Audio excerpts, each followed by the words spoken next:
Antibiotic resistance is now a very real problem. It was acknowledged as such by, I think, one of the vice presidents of the CDC only last month, saying we've reached the end of the age of antibiotics. And one of my friends, who is a microbiology consultant specializing in antibiotic resistance, has told me, only half jokingly, that if he ever requires surgery, he has instructed his colleagues, do not do it in the hospital, inside the operating theatre. I'd rather you operated on me in the hospital car park. Because you see, you find a high incidence of antibiotic resistance in the hospital environments where antibiotics are most intensively used. It's an example of micro-Darwinian action, and very much as expected. But it's spread into the community, and no matter how good your infection control procedures are locally, well, it doesn't really matter that much, because resistant microorganisms don't respect borders, and they travel with people and indeed on other vectors from continent to continent.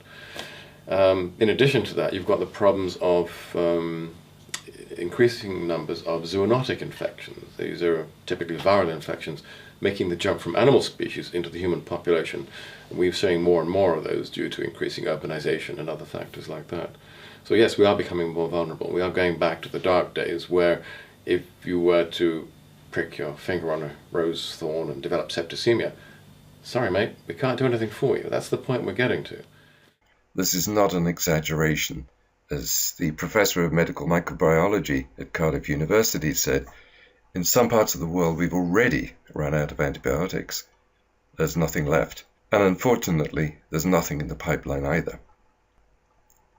It's summed up by the Lancet article in 2013, which said, drug-resistant superbugs represent one of the gravest threats in the history of medicine. But I think that in this generally rather darkening climate, it does become more important to make sure that your own immune system is working properly, your own defense system. After all, we survived long before antibiotics came on the scene, before soap and antiseptics and all of those sorts of things. And one of the reasons we were able to do that as a species, if not individually, was because, as a rule, we did have strong immune systems. Now, since 1950, our immune systems have become compromised. This is a kind of version of the hygiene hypothesis, but more particularly the beta-glucans, the yeasts, which were a very important part of the food chain, have been removed because of food technology changes and partly because of changing agricultural practice. That has left our innate immune systems less able to deal with infections. Our resistance to infection is undoubtedly less than it was even a generation ago. And that's very unfortunate, given the fact that the antibiotics are running out of steam. So I think that the 1316 beta-glucans, which are the constituents in yeast that prime the innate immune system and give us better resistance to infection, I think you should definitely be taking those. You should be giving them to your kids and to your family and to your loved ones.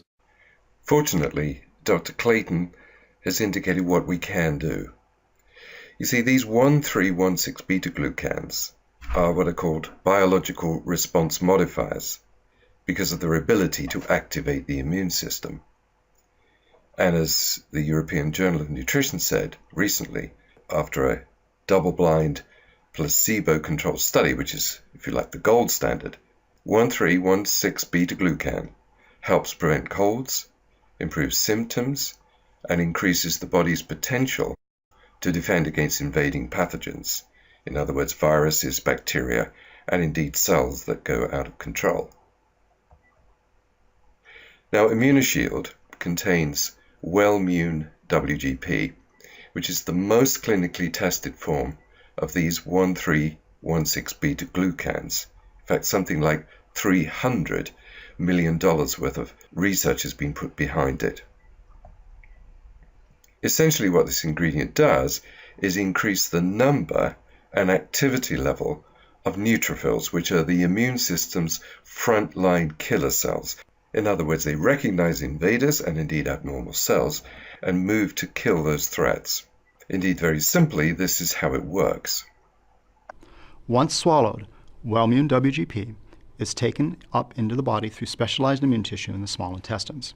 There, immune cells engulf Wellmune WGP and degrade it into smaller fragments that bind to neutrophils, which are the most abundant immune cell in the body.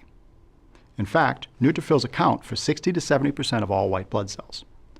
Primed with well-immune WGP, neutrophils more effectively circulate throughout the body and kill foreign challenges.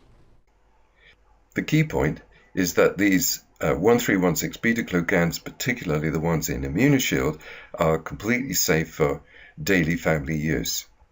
And what about this powerful ingredient and its role in cancer? Well, cancer cells, now we recognize, develop fairly frequently in the body, but your immune system is nearly always strong enough to overcome them. Now, although 1316 beta-glucans certainly can't cure or treat cancer, they do have a role in boosting the strength of your immune system at any time of threat and create what Dr. Paul Clayton says is an environment hostile to cancer. We invite you to see more at immunoshield.com.